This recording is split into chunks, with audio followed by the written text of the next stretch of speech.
Good morning, I'm back again. Today we are going to be preparing for waterproofing. So that includes fixing up all the expansion joints and fixing up some of the core filling that didn't quite go all the way through.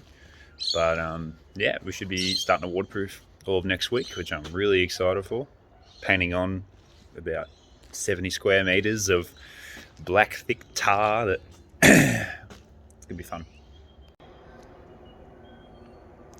So these are joints where it allows for the block work to be able to expand and move, because if you have just a solid block wall all the way through it creates cracking and doesn't allow for the bricks to expand with moisture and heat. So you're shoving this stuff called backing rod. It's just a bit of styrofoam. Just poke it in there, give it a wick of sealant, and then you just paint over it with the blackjack. Now the backing rod's in. You fill it in with some variant of Sikaflex. We're using Sawdleflex, just because that's what the waterproofing company had. So you do that on this side and also on the back side, and it kind of creates this seal in the middle, somewhere for water to run and just for water just to not get through in general. Dad's mixing more concrete as usual. We've gone through about 30 bags because of our lovely core filling. I'll take you around the back to have a look. At the back of the wall again. So here's a little MacGyver tip for you. See, some of these, it's a bit hard to see that. Some of these parts of the wall haven't been filled all the way through, and they've left these sort of gaps like that, and some of them have also been like they move a little bit. So basically what we're doing is actually poking holes in the wall and refilling it with a little ice cream container that we got over here. We've got a little method going. I've got the barrow here.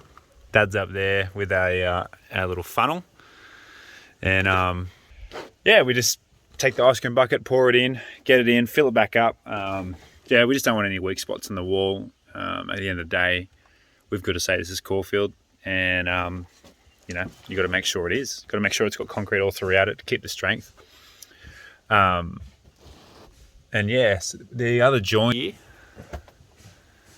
once again, doesn't need to look too pretty. It's got to be waterproof. And then back here is another little MacGyver scenario for you. So this joint is where the wall takes a different angle. So the architect took a different angle on this wall coming through, because if you took this all the way through, we'd be ended up way up on that hill, which would be pretty impractical.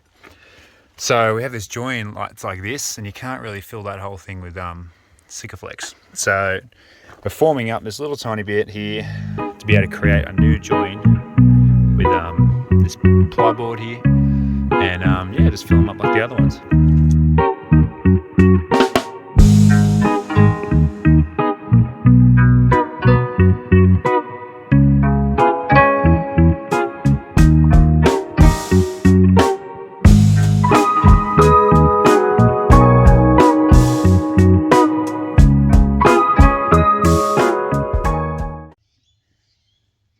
Well, it's Sunday now, and we're having some coffee. The verse of the day today is 1 John 4:18, which is, "There is no fear in love, but perfect love drives out fear, because fear has to do with punishment. The one who fears is not made perfect in love." Fear, it talks about that fear is a result of the thought of punishment. And God is love. So when we understand that God loves us, and when we wake up every day and feel the love of God and know that God is for us, the fear of punishment goes away. And when you begin to understand that, and when you begin to live your life like that, you begin to live your life that you know that God's on your side and God loves you, fear begins to disappear. You don't fear for death, and you don't fear for things that people generally fear for. You don't have to worry about the clothes on your back and the food on your table, because you know that God's on your side and God's got your back, and He's much bigger than anything this world can throw at Him. So bless you. Have a great day. Enjoy yourself.